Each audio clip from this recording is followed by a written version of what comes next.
good information. So if you want to, you can get them sinking from here. Yeah. Oh yeah, and then I go up and see him in there. Then you can go up and see them. So he's going to catch them sinking from here, and then he's going to come up and do some shots. Okay. Alrighty, so we're going to go ahead and sink him into the bed. I want you to watch two things. One would be how fast he's going to sink, and two is going to be how little amount of grain it's going to take to be able to sink him. Are you ready? Yep. All right. Yeah.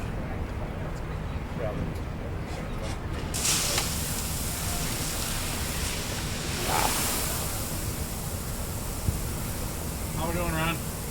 Not even to his waist yet, go a little more. He's kind of tall. That's good.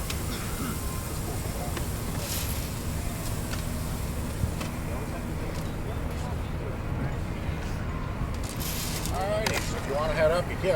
Ron can. As he's walking around, each time he steps, his calf goes into the grain, which is displacing the grain and making it tighter around the victim. Our second rescuer is going to be using a Pepsi crate.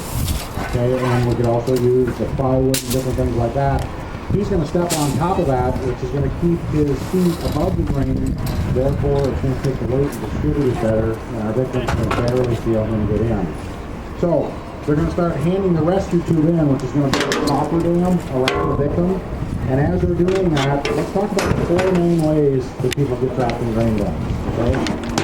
First, the most often, one of the most fatal, is somebody goes into the bin with the auger running. If they go into the bin with the auger running, they can be pulled to their waist in 15 seconds and completely submerged within 30. Okay? Reasons number 2 and 3 happened quite a lot in 2010. By the way, 2010 was the worst year on record in America for brain damage, Alzheimer's, and fatalities. And a lot of it had to do with the 2009 harvest. It was very late and it was very moist when it was put away. So it was crusted over 6 or 7 inches of crusted grain, but then as we cut out from the bottom, we get a void area, maybe 6 inches deep, maybe 10 feet deep. And as we walk across, since we got a full bend, the person will fall down through. Now they've got injuries from the fall, they're trapped in the grain, and they've got crusted grain above them. Working with that then, we also have grain that gets crushed on the side of the bin, so it stops coming out of the auger. And as the farmer gets in there, they're going to take a pole or a shovel and they're going to try to knock that loose. And as they knock it loose, it's going to cascade down and trap them. Now, you've all heard of the dangers of testing and driving. We have a problem in agriculture with testing and using a grain vacuum.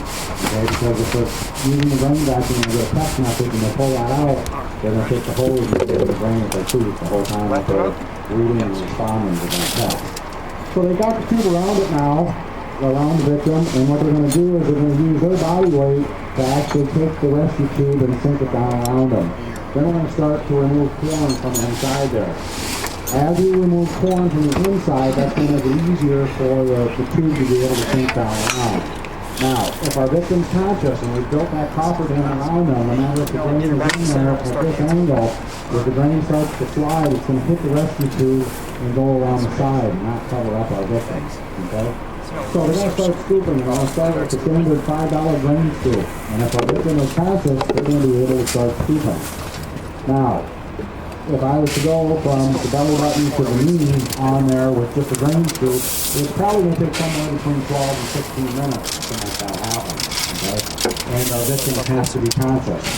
Now, if it's been up into the 90s for a temperature for 3-4 days in a row, what's going to be the temperature inside that bin? In there, moving in there at all? Okay. So that can get to be an issue now. This may be unconscious. So we're going to switch from using the grain scoop, and we're going to use, it's relatively new on the market, roughly about a year, and it's a grain rescue auger. Okay. And it's about 2.5 inches and 4.5 feet long, and it runs off of a cordless drill. And we're going to be able to put that inside of the rescue tube, and then it's going to move 2.5 foot of the grain per minute. So again, to go from the belly button down to the knees, instead of that 12 to 14 minutes that it's going to take with the grain or with the scoop, we're probably going to be able to do it in 2 to 4 with the auger. So it's going to be much quicker. So as they're doing that, let's talk about a grain dump. A grain dump is very simple with a confined space. So with a confined space, there's 5 automatic rules that we need to follow into that confined space. space. First of all, another one of these teams is allowed into a confined space. Second of all, you can lock out and tag out the outlet that keeps you turn on and on inside of it. Third of all, we had a situation in Iowa last year, 2 people were killed.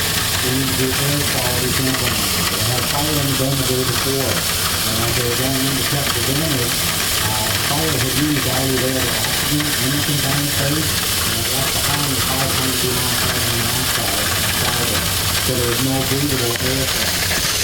Everybody going in needs to be turned back and needs to be cut off outside of the confined space.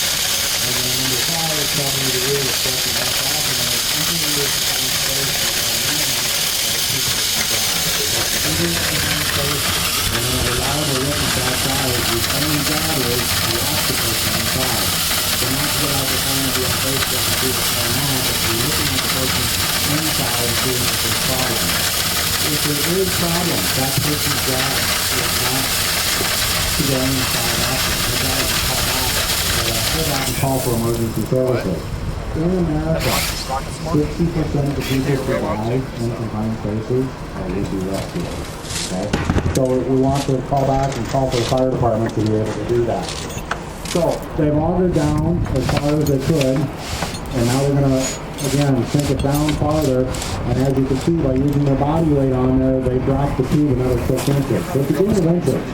Most people will become entrapped in grain when the grain gets just over the top of their knees.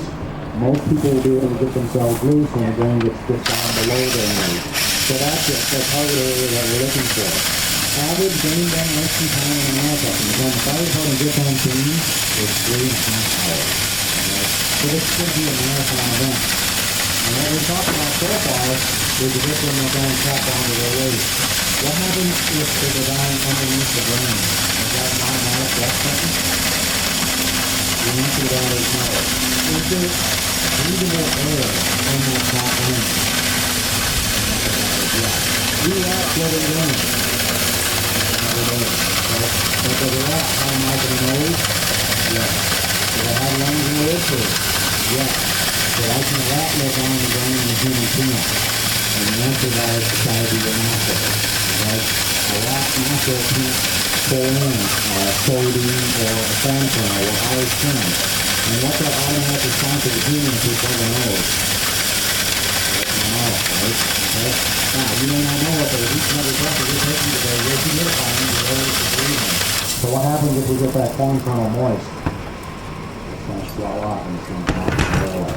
So a couple things, if you're wearing a hat, get off the top of your head and over the top of your mouth and your nose to be able to breathe. And depending on the harness that you're wearing, if you can grab your t-shirt, pull it up and over the top of your head. There have been people who've been down underneath grains for 3.5 hours that have lived because they've been able to do that. So they've got enough grain out, so we're going to take the auger out now, and what he's going to do now is pull up with his hand and then take baby steps.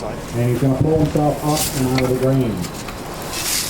Alrighty, so he's now loose, he's not trapped anymore, but we've got another problem. The level of the grain on the inside of the rescue tube is a good foot to a foot and a half lower than the level of the grain outside.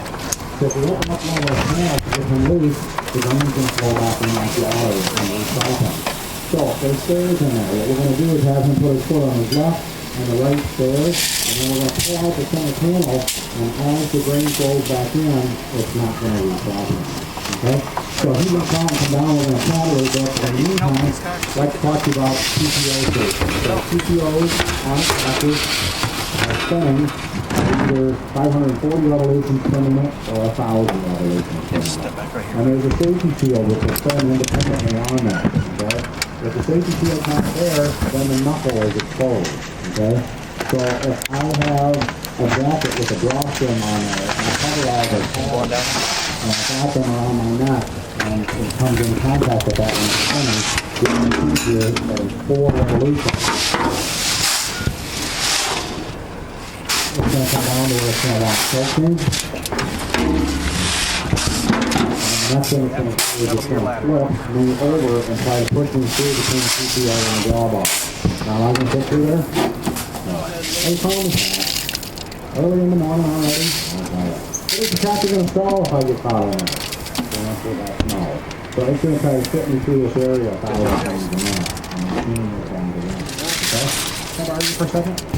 I'll talk about augers here real quickly. We've got an auger and it's got a safety shield over the top of it, but it's not one of today's safety shields. With that. So that being said, when the fire department gets there, this is going to be a difficult rescue because no matter what we do to that auger, it's going to hurt our victim.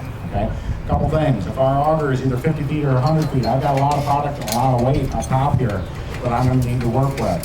So with the fire department, they have rescue struts they can put there to be able to hold that weight. What I'm going to want to do is to come in and take a look at that arm. I'm going to want to figure out if it's the right arm that's trapped. I'm going to want to measure the left arm. So if it's trapped in there from the elbow forward, I want to measure the opposite arm from the elbow forward and then go 1.5 times that height. And I'm going to make a hole just like this with a reciprocating saw to be able to see that hand and where it's at. From that point in time, I'm going to want to cut through and take the auger with me to the hospital. Things to remember is that yes, the auger caused great bodily harm when the arm or the foot got caught in there, but right now it's providing a splint and it's also providing a tourniquet to stop it from bleeding. So if I cut through that and try to unwrap the arm, it's going to start bleeding and it's going to be very painful. So I'm going to want to cut and take the auger with me to the hospital. So one thing, if I cut through that auger with all that product back behind me, we're going to have problems because the rest of the auger is going to auger down. It's going to dump all that rain into the injuries of my patient, which I don't want to happen. So you've all heard of the jaws of life that you can take them with the top doors with. We're going to use it in reverse here. And we're going to come and we're going to squeeze over the top of the auger down into the flighting so that auger can't spin. Then what I'm going to do is I'm going to cut through the flighting and push that to the side, and I can come through and cut and take that auger with me to the hospital. Anybody have any questions over what we talked about today? All right, well, thank you for coming. My name is Dan Deenan, and we're from the National Education Center for Agricultural Safety, located out of Piasta, Iowa. Thanks.